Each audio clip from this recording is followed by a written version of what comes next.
Mengapa memilih pemimpin sekarang wajib? Saya mengatakan wajib itu mengapa? Nah, ini ilahnya harus kita pelajari. Dengan ilah yang muncul itu akan muncul hukum.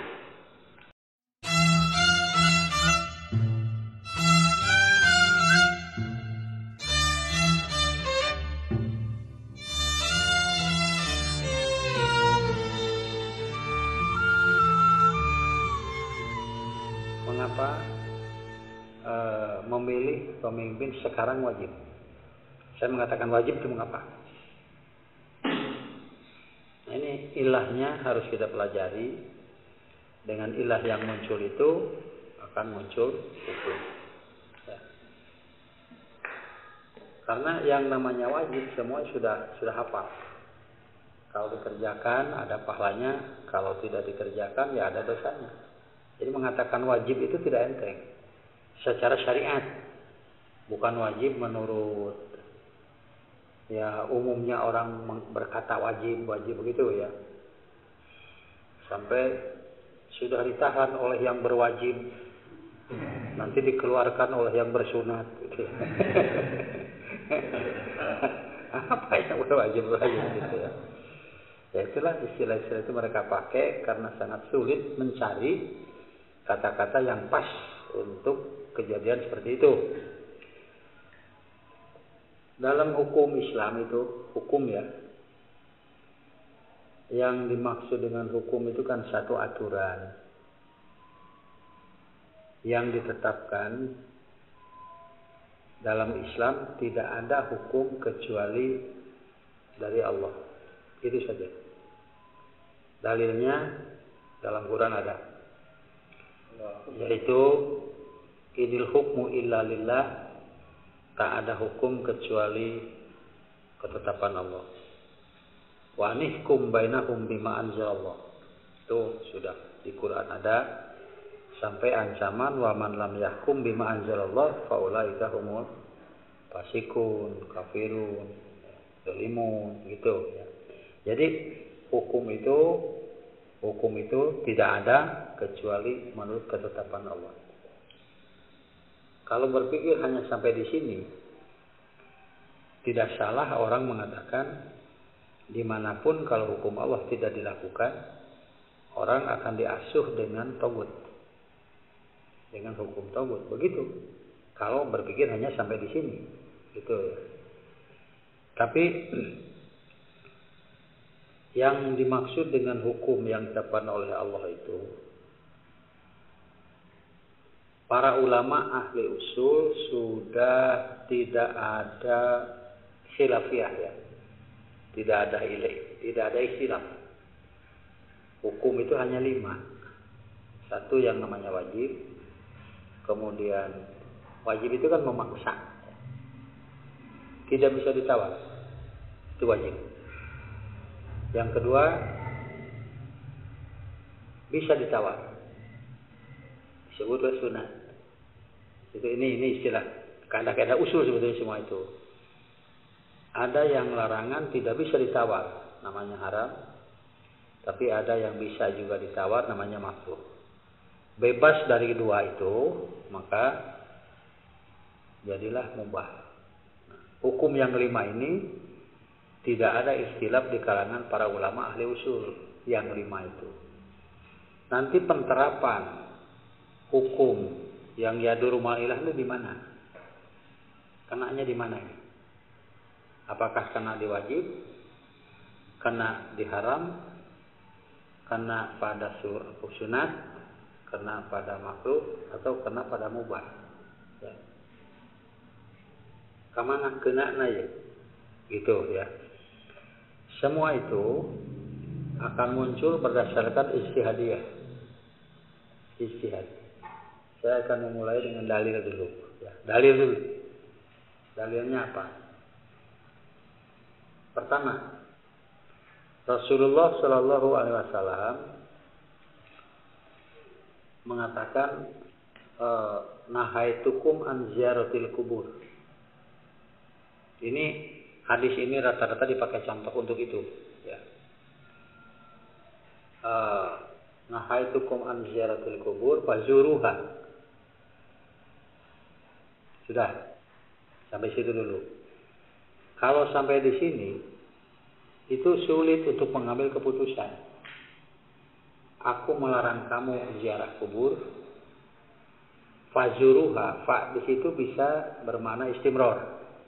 Kemudian berziarahlah kamu. Nah ini kita mau mengambil kesimpulan seperti apa? Kalau sampai di situ, ya. Nah, hukum an ziyaratil kubur, aku melarang kamu ziarah kubur. Fazuruha, kemudian berziarahlah kamu kubur-kubur itu. Ziarahilah oleh kamu kubur-kubur itu. Nah, yang satu nahaitukum, yang satu amr. Sedangkan an-nahyu pada kaidah usul itu kan haram. Al-aslu bin nahi haram. Tapi al-aslu bil amri wujub. Nah, ini kesimpulannya harus seperti apa? Kalau sampai di sini. Nah, ternyata Rasulullah SAW menunjukkan jalan keluar. Jalan keluarnya bagaimana? Fa innaha tudzakirul mauta. Karena fa innaha ziyaratul kubur itu mengingatkan kamu akan al-maut. Nah, inilah yang kemudian ahli usul mengambil satu kesimpulan, inilah illah. Tapi ingat ya, bukan sebab, illah. Sebab dengan illah itu lain. Ya. Illah itu adalah suatu kenyataan yang bisa memunculkan suatu hukum. Tapi ada juga yang menganggap illah dengan sebab itu hampir bersamaan. Seperti kakak beradik dari ibu bapak yang sama. Nah, di sini fa innaha tudzakirul mauta itu menjadi satu ilah. Ilahnya kemana? Ilah kepada nahaitukum an ziyaratil kubur, atau ilah fazuruha? Ilahnya kemana?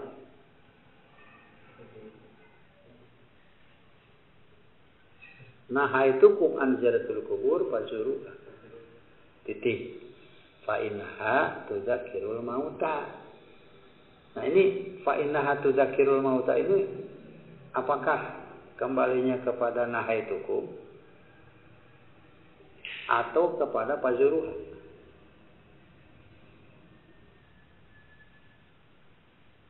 Nah, gitu ya. Ternyata kata-kata fa innaha tudzakirul mauta itu menjadi suatu illah, ya. Menjadi suatu illah untuk fazuruha. Maka fazuruha ini kalau begitu jadi wajib. Dengan ilah seperti itu, dengan ilah fa innaha tudzakirul mauta, apakah ziyaratul kubur itu wajib atau sunat? Nah, begitu ya.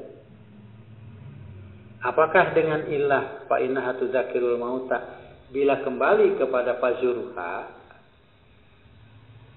apakah ziyaratul kubur itu wajib? Kalau wajib, kapan? Satu, kubur mana yang ditunjuk? Kedua, kapan dilaksanakan? Ketiga, kuburan siapa? Sebab yang namanya kubur itu kan ada manusianya di dalam. Seperti minahkan kuburan boleh tidak?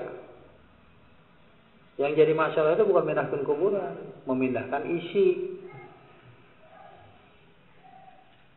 Minahkan isi, nah, di kuburan mendatuk dipindahkan.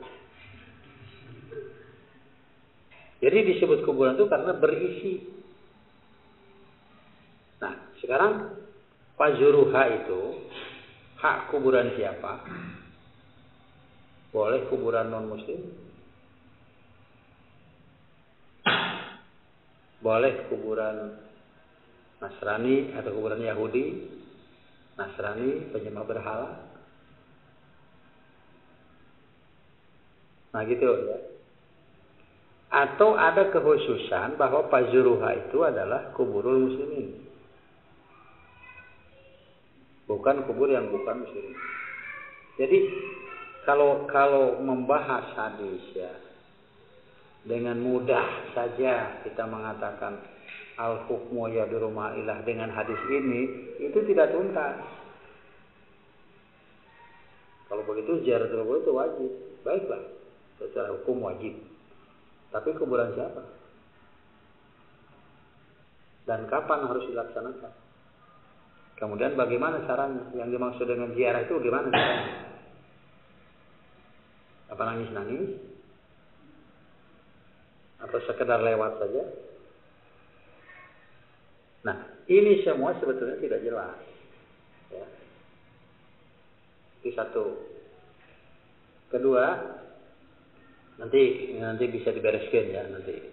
Kedua, saya hanya melontarkan masalahnya saja karena ini kan mubalikin.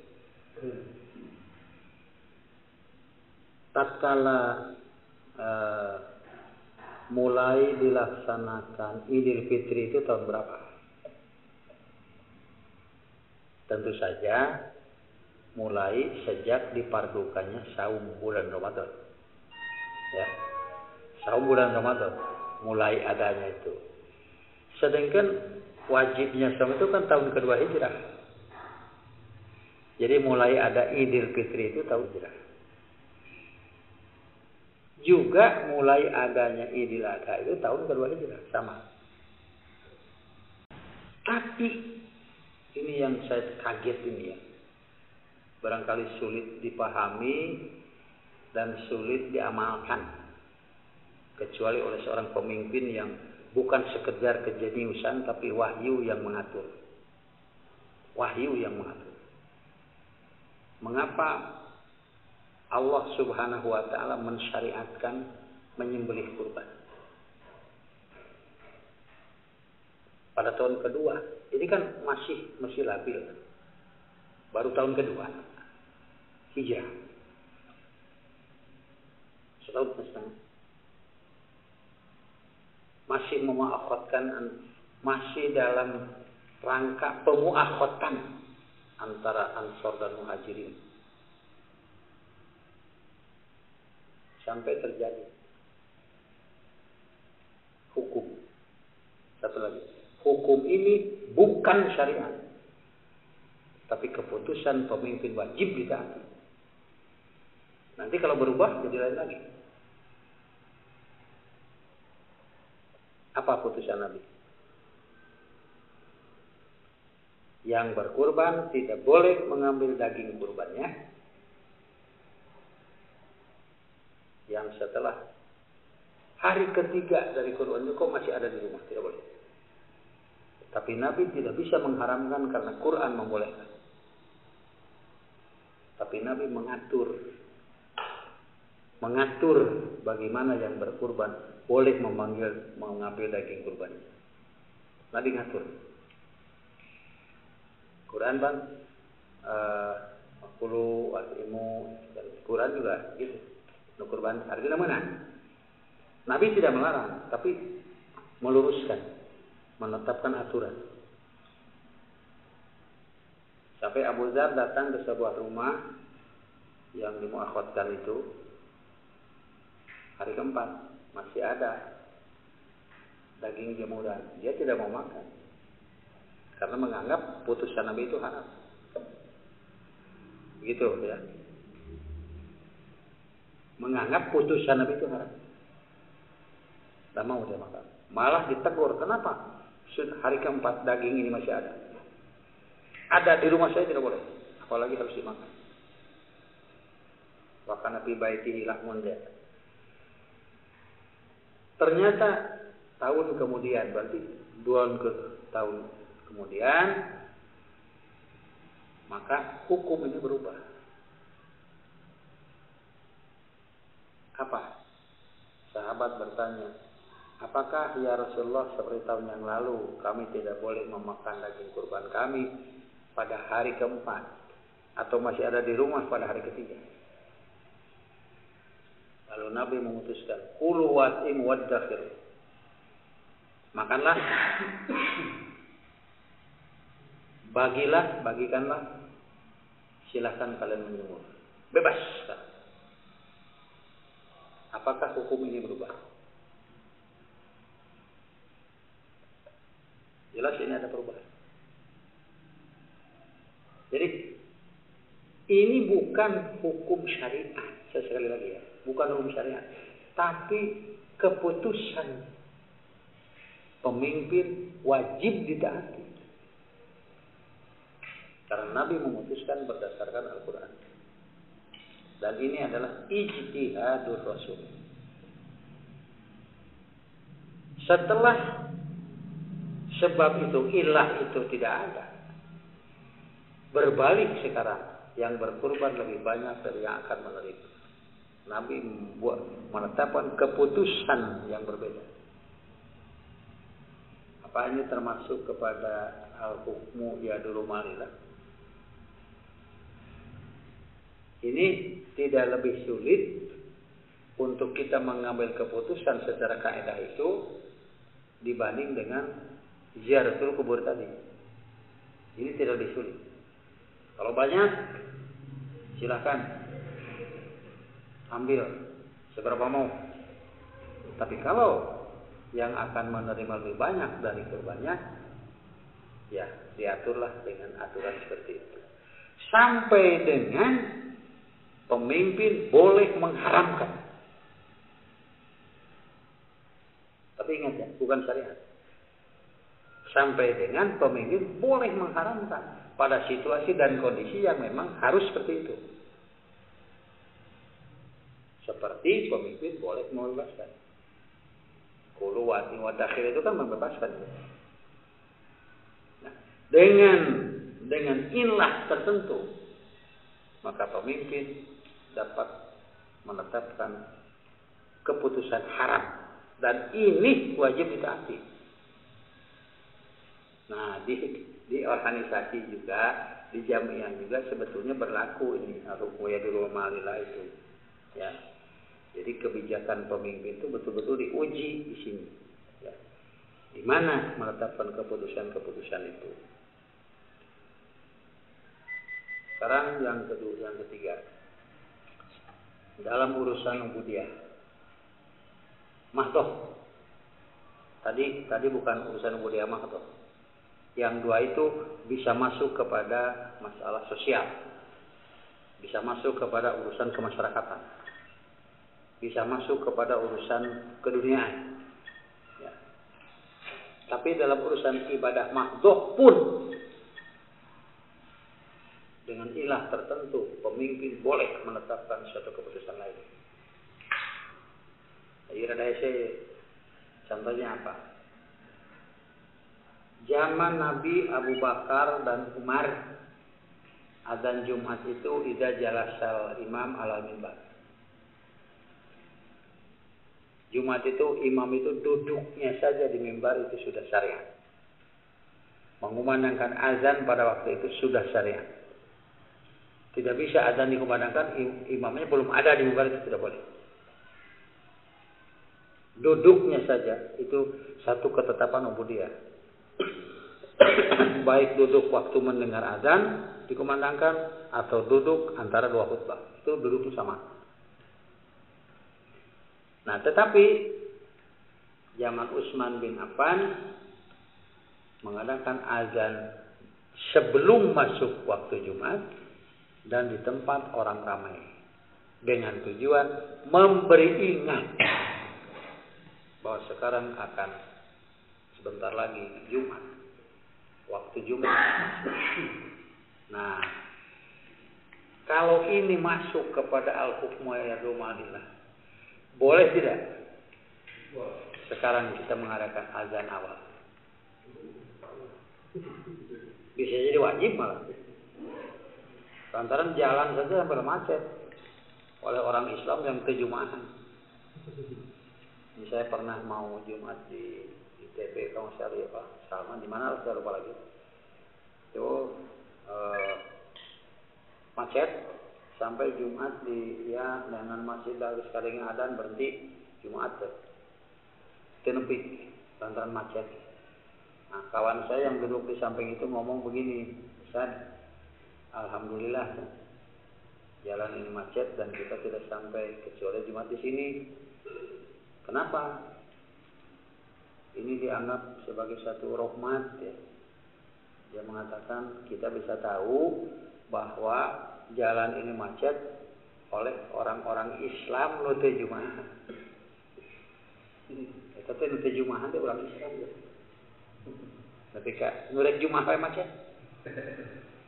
Lantaran kehalangan ku orang Islam nu teu Jumaah. Begini. Nah, sekarang sudah ada pengeras suara. Bisa menjangkau, ada pengeras suara yang bisa menjangkau sampai 0,5 kilometer. Karena kerasnya. Apa-apa masih perlu mengadakan adzan awal? Masih perlu nggak mengadakan awal? Dengan tujuan Utsman mengadakan adzan awal itu kan untuk memberi. Sampai dia akan azan di tempat-tempat yang ramai. Namanya zawro itu dalam hadis. Apakah setelah ada pengeras suara sekarang masih bisa kita mengadakan adzan awal?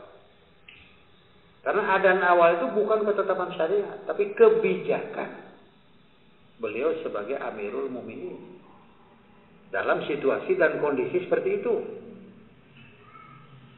Maka azan yang dilakukan oleh Utsman bin Affan itu bukan syariat, tapi kebijakan Utsman sebagai Amirul Mukminin dan beliau berijtihad. Saya ulangi, berijtihad sebagai seorang pemimpin. Karena itu azan ini ku Ali bin Abi Thalib tadi dituluikan. Hanya semasa pemerintahan dia saja. Ku Ali tadi karena Ali punya cara lain atau dianggap sudah tidak perlu. Nah, karena itu apa dalilnya? Ijtihad itu kan harus ada dalil. Sebab kalau orang berpendapat, pendapat itu kan bukan dalil. Tapi justru kalau orang berpendapat harus jelas mana dalilnya. Gitu ya. Ini cara berpikir positif kalau pakai landasan kaidah-kaidah usul, ya. Di zaman Nabi, Bilal mengumandangkan azan sebelum masuk waktu subuh. Ya. Bilal mengumandangkan azan sebelum masuk waktu subuh. Pakai tambahan as-salatu khairum minan naum. Tujuannya apa? Membangunkan yang tidur. Memberi ingat bagi orang yang mau puasa besok, silahkan masih ada waktu makan minum, atau memberi ingat bagi orang yang sedang salat malam supaya cepat diselesaikan. Artinya tiga tujuan. Memberi ingat. Nah, Utsman bin Affan mengadakan azan awal dari lantai eta. Hanya kalau di zaman Nabi Bilal mengumandangkan azannya pakai as-salatu khairum minan naum, kalau Utsman mengadakannya sebelum waktu sama dengan Bilal dan tempatnya di tempat orang yang ramai, memberi ingat untuk segera siap-siap Jumatan. Apakah ijtihad seperti ini boleh? Jawabnya Nabi sendiri memberi jalan. Apa? Begini ya. Ini ada hadis antara lain mengenai bab waris. Jadi ada dua orang yang bertengkar mengenai waris. Sulit mendapat penyelesaian. Lalu datang kepada Nabi minta diselesaikan. Tetapi kedua orang ini bukan untuk mencari lebih. Apalagi berniat mengambil bukan haknya. Tapi ingin mencari supaya sehalal mungkin. Betul-betul halal. Betul-betul yang aku ambil, aku miliki ini halal. Tidak tertumpangi dengan milik orang lain. Kalau zaman sekarang rata-rata kan ya bukan sekali 2 kali ribut urusan waris kan lain hayang bener-bener bersih, tapi hayang nyokot ajengan mana anu bisa mere fatwa nyokot lebih gede. Karena itu nanyakeun ka ajengan ieu, nanyakeun ka ustad itu, nanyakeun aya 5 atuh ditanya. Kemana anu kira-kira enteng tangke eta nu cekel. Kayak bisi aya nu patali waris ya, cekcok kudu minta putuskeun sing hati-hati deh. Bisa jadi orang teh nu katilu, nu kaopat, nu kalima teh nu tanya. Itu pengalaman saya. Nah, Nabi SAW menetapkan itu tidak berdasar wahyu, tetapi berdasarkan alasan kedua belah pihak. Apa alasanmu bahwa itu diaku? Alasannya begini. Kalau Anda gimana kepada si B ini? Alasannya begini. Dua-duanya punya alasan. Maka dengan kedua alasan itu Nabi memutuskan bagaimana? Dengan alasan kamu dari kedua pihak, maka aku mengambil keputusan alasan si B inilah yang lebih bisa diterima. Karena itu aku memutuskan tanah ini kepunyaan si B. Si A ridho, si B ridho, karena Nabi sudah memutuskan, bukan berdasar wahyu, tapi ijtihad berdasarkan alasan kedua belah pihak. Tapi, nah ini tapinya nih, silahkan ambil, tapi barang siapa yang mengambil ternyata bukan haknya, pakai tapi ini ya. Silahkan ambil, tapi barang siapa yang mengambil bukan haknya, maka sama dengan aku mengeratkan sekerat api neraka. Ambil. Dengan kata-kata itu maka si B tidak mau. Silahkan saja bagi si A kalau begitu. Kata si A, apalagi aku harus menerima, kan Anda saya tidak mau. Maka jadilah tanah itu jadi tanah tidak bertuan. Ya, nah ini ya. Can aya sertifikat. Sekarang juga repot, lebih repot zaman sekarang. Apa? Karena banyak sertifikat ganda. Dulu belum ada sertifikat bisa diselesaikan. Itu ya. Nah, itu saya ambil dari keterangan ini ada bahwa Nabi pun berijtihad. Nabi pun berijtihad. Sampai ada satu buku kecil Ijtihadul Rasul. Masalah ini, masalah ini, masalah ini, masalah ini. Dan sekian banyak ijtihad. Lalu Nabi SAW biasanya sebelum berijtihad mengajak bicara dulu. Kepada orang-orang yang pantas diajak berbicara. Ya, apalagi kalau menghadapi urusan-urusan besar. Di antara yang biasa dibawa bicara itu 2. Abu Bakar dan Umar. Dan Abu Bakar dan Umar itu adalah sahabat yang kualitasnya lebih tinggi dibanding dengan semua sahabat. Karena itu Nabi mengatakan, bila Anda berdua sudah menetapkan keputusan, lam ukhalif Umar, aku tidak akan mengambil keputusan lain. Artinya begitulah kualitas Abu Bakar dan Umar itu. Ini yang barangkali yang terakhir ya. Waktu perang Hunain atau apa? Nabi mengatakan kita jangan salat asar kecuali nanti setelah sampai di sana. Bani Quraidah itu. Tapi waktu asar sudah begitu mendesak, ya, maka ada sahabat yang salat di jalan. Artinya mereka berjamaah dengan imam yang mereka tetapkan. Tidak diimami oleh Nabi. Ya. Lalu salat. Nabi tidak menyalahkan. Artinya keputusan Nabi yang bukan keputusan wahyu dan keputusan ini adalah merupakan keputusan kebijakan beliau sebagai seorang pemimpin, maka di situ boleh yang lain beristihad juga, mengambil mana yang lebih bermanfaat. Itu ya. Itu saja dulu lah. Ada satu lagi ya mengenai perang apa itu yang Nabi membagikan ghanimah lalu membuat kulit atau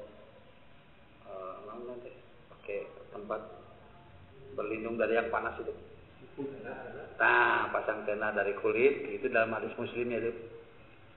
Nah, bagikan, maka Nabi memutuskan semua ghanimah diserahkan kepada orang Mekah. Orang Madinah tidak dikasih sedikit pun.